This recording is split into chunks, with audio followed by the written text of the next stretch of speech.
আগামী ৫ থেকে ১০ বছর সময় আমাদের এই রাজনীতি বড় অশান্ত থাকবে, উথাল-পাথাল হবে। বারবার ক্ষমতার পট পরিবর্তন হবে, নতুন, নতুন মুখ আসবে। এবং এখন যে পরিস্থিতি আপনি দেখছেন, যেটা শেখ হাসিনা জমানার চেয়ে খারাপ, আর আগামীতে যে পরিস্থিতি আপনি দেখবেন, যেটা বর্তমান জমানার চেয়ে খারাপ, এটাই আমার দৃষ্টিতে একটা রাজনৈতিক হিসাব। দুর্বল সরকারের যে আসলে কিছুই করতে পারবে না। আমার দৃষ্টিতে মনে হচ্ছে যে তার যে সরকারের এটা এখন একটা করোনারি ইউনিটে চলে গেছে।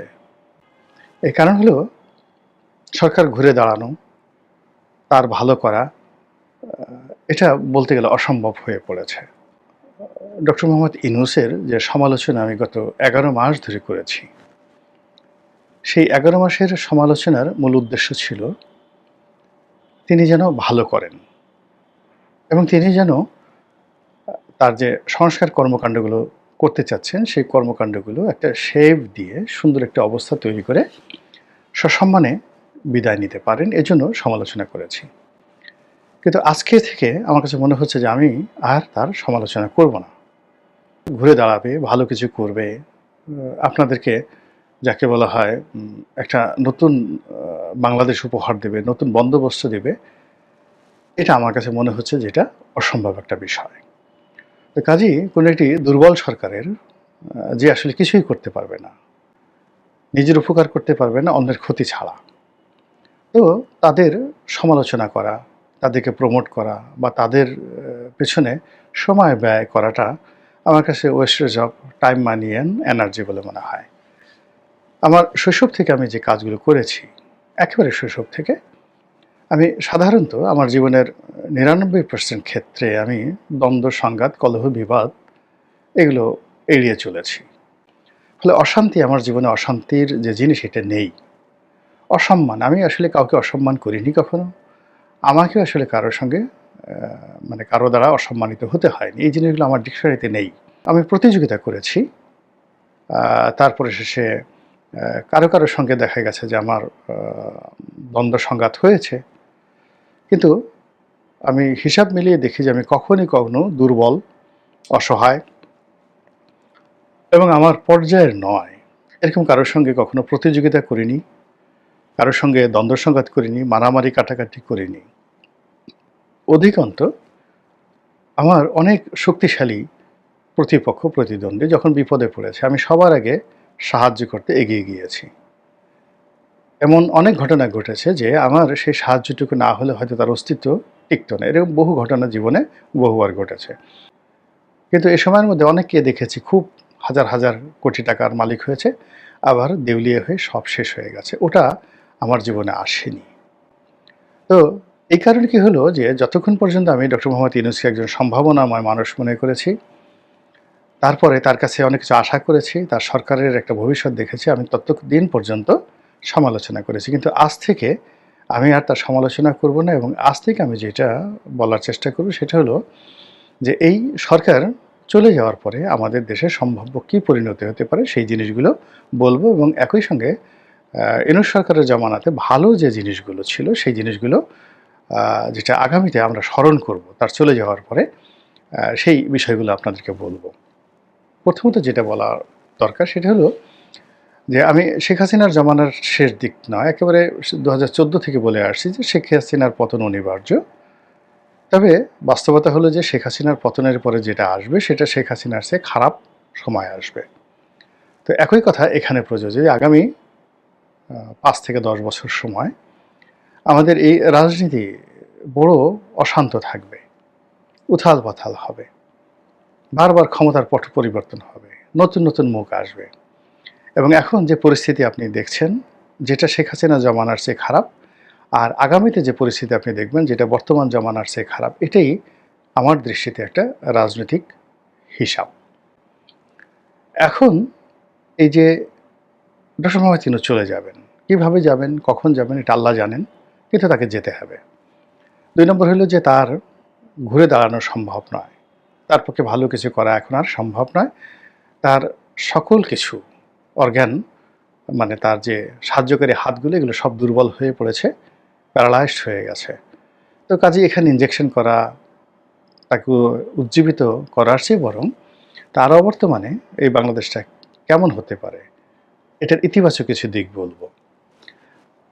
যেমন ১ নম্বরে বলি যে শেখ হাসিনার জমানাতে আসলে ব্যাংকগুলোর অবস্থা খুব খারাপ হয়ে পড়েছিল, অর্থব্যবস্থা খারাপ হয়ে পড়েছিল। শত প্রতিকূলতার মধ্যে দেশের অর্থনৈতিক অবস্থা ভালো আছে। ২ নম্বর হলো যে ডক্টর মোহাম্মদ ইউনূস এবং তার যারা সহযোগী লোক রয়েছেন তারা উদ্যোগী হয়ে এখন পর্যন্ত একটা ক্রিমিনাল অফেন্স ঘটায়নি। কাউকে বলেনি মামলা দাও, মোকদ্দমা দাও। এমনকি তার যারা উপদেষ্টা রয়েছে তাদেরকে ছোট লোক, নিম্ন জাতের লোক, তারপরে শেষে চোর, গুন্ডা, বদমাইশ বলে অসংখ্য মানুষ গালাগাল করেছে। কিন্তু কেউ তাদের বিরুদ্ধে মামলা করেনি। এখানে মামলা মোকদ্দমাগুলো হয়েছে মূলত বিএনপির লোক করেছে, জামাতের লোক করেছে, আওয়ামী লীগের বিরুদ্ধে বা তাদের প্রতিপক্ষের বিরুদ্ধে। এখানে ডক্টর মোহাম্মদ ইউনূস এবং তার যারা লোকজন রয়েছে এই কাজগুলো করেনি। তো এটা আগামী দিনে আফসোস করবেন যে এমন একটা দল বা এমন একটা গোষ্ঠী সরকারে ছিল যে গোষ্ঠী নিজেরা উদ্যোগী হয়ে তারা মামলার বাদী হয়নি, মামলা করেনি। তারা হয়তো দেখা গেল যে আপনি অভিযোগ করবেন যে তারা এটা বাধা দিতে পারত বা এই ধরনের পরিস্থিতি নিয়ন্ত্রণ করতে পারতো, সেটা ভিন্ন প্রসঙ্গ। আমি তো বললাম যে এটা নিয়ে আলোচনা করব না। কিন্তু আপনারা আফসোস করবেন যে আগামীতে যারা শাসক তারা যখন নিজেরা অত্যাচারের স্টিম রোলার চালাবে তখন আপনি আফসোস করবেন যে ইউনূসের জমানা ভালো ছিল। এর কারণ হলো ইউনূস নিজে, ডক্টর মোহাম্মদ ইউনূস উনি নিজে কখনো বা ওনার যারা লোকজন আছে অত্যাচারীর ভূমিকায় অবতীর্ণ হননি, মামলা মোকদ্দমা দেননি। এটা হলো ২ নম্বর জিনিস। আগামীতে এই জিনিসগুলো স্মরণ করতে হবে এবং কাঁদতে হবে। ৩ নম্বরে যেটা মনে হচ্ছে যে এখানে যারা আছেন মোরালে সবাই আপাদমস্তক ভদ্রলোক মানুষ। আমরা তাদেরকে নানাভাবে উত্তেজিত করেছি, নানাভাবে আমাদের মতো করে তাদেরকে অভদ্র বানানোর চেষ্টা করেছি, তাদেরকে আঘাত করার চেষ্টা করেছি, তাদের চরিত্র নিয়ে নানাভাবে কথা বলার চেষ্টা করেছি, তাদের ব্যক্তিগত জীবন নিয়ে আমরা ভিডিও বানিয়েছি। কিন্তু তাদের মুখ থেকে আমরা যারা মন্দ কাজ করেছি আমাদের সম্পর্কে একটা মন্দ শব্দ বের হয়নি। কিন্তু আগামীতে যারা আসবে তাদের সম্পর্কে মন্দ কথা বলার সঙ্গে সঙ্গে ১ ঘন্টার মধ্যে দেখবেন যে জায়গা মতো চলে গেছে। আপনি এখন বিদেশে থাকলে দেখবেন আপনার গ্রামের বাড়িতে আক্রমণ হচ্ছে। আপনি বিদেশে বসে একটা কথা বলবেন, আপনার আত্মীয়-স্বজন, বাপ, ভাই, ব্রাদার, দাদা, দাদি যারা আছে প্রত্যেকটা কেউ যদি মরে গিয়ে থাকে তার কবরের উপর চাবুক মারা হবে। যে কাজটি এই জমানাতে বর্তমান যারা আছেন তারা করেননি। ৪ নম্বর হলো যে ব্যক্তিগত পর্যায়ে যে দুর্নীতি, এটা বাংলাদেশে যদি এই সরকারের সাথে যারা সম্পৃক্ত রয়েছেন প্রথম থেকে শেষ পর্যন্ত ব্যক্তিগত পর্যায়ে যদি দুর্নীতির হার ধরেন একেবারে নগণ্য, একেবারে নগণ্য। এই ১০ মাস ১১ মাস এবং যে সকল কথাবার্তা আমরা প্রচার করছি সেই প্রচারের সঙ্গে যদি বিগত দিনের দুর্নীতি, সেটা ১৯৭৩ থেকে শুরু করে আজ পর্যন্ত খালি ১৬ বছরের দুর্নীতি দেখলে হবে না। বিএনপির দুর্নীতি দেখতে হবে, জামাতের দুর্নীতি দেখতে হবে। তো সেই দুর্নীতির সঙ্গে আসিফ মাহমুদ সজীব ভুঁইয়াকে যদি আপনি দায়ী করেন, আপনি যদি অন্য কাউকে দায়ী করেন, তাদের ব্যক্তিগত দুর্নীতি আপনি মেলাতেই পারবেন না। আপনি সন্দেহ করছেন তাদের এপিএস চুরি করেছে, অমুকে চুরি করেছে, সন্দেহ করছেন তার সঙ্গে তাদের হয়তো একটা ভাগযোগ আছে। কিন্তু তাদের যে দুর্নীতির এটার অকাট্য প্রমাণ আমি অন্ততপক্ষে এখনও পাইনি। কিন্তু আগামীতে যারা আসবে তারা মোটামুটি গরু জবাই করে জিয়াফত দিয়ে বসে চর্বি দিয়ে ভাত খেতে খেতে বলবে যে আমি দুর্নীতি করছি, আরও টাকা আনো, আরও ১০টা গরু জবাই করতে হবে। তো এই জিনিসগুলো আপনাকে ভবিষ্যতে চিন্তা ভাবনা করতে হবে। এরপরে হলো যে প্রশাসন, বিচার বিভাগ ম্যানিপুলেশন করা।